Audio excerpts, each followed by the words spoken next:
This is how we'll add the Web Paint extension to Chrome.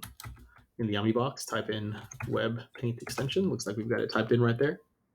Click on that first link, and we'll add this to Chrome just like any other extension. Add extension. We'll select there on that dialog box, and we'll click on Add to Chrome. Great. Now we've got it installed. Let me close this. Let's go back to any web page. Let's say the Shareland ISD homepage, and we'll go to our extension manager. Scroll down just a bit and pin it so that we can see it.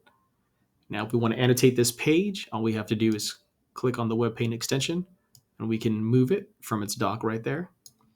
And here we can change the color. Let's use green. Change the size, and we can use this to annotate directly onto the web page. Let's say we need to add some text that's important here. Let's put it right there. This is important.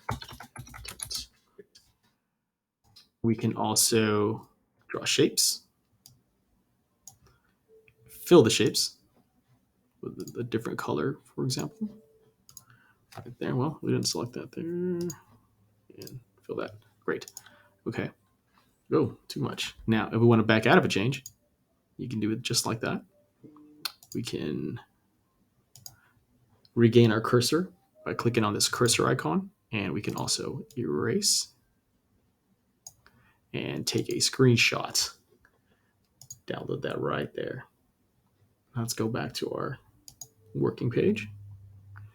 And that is the Web Paint extension in a nutshell. Thanks. Exit here.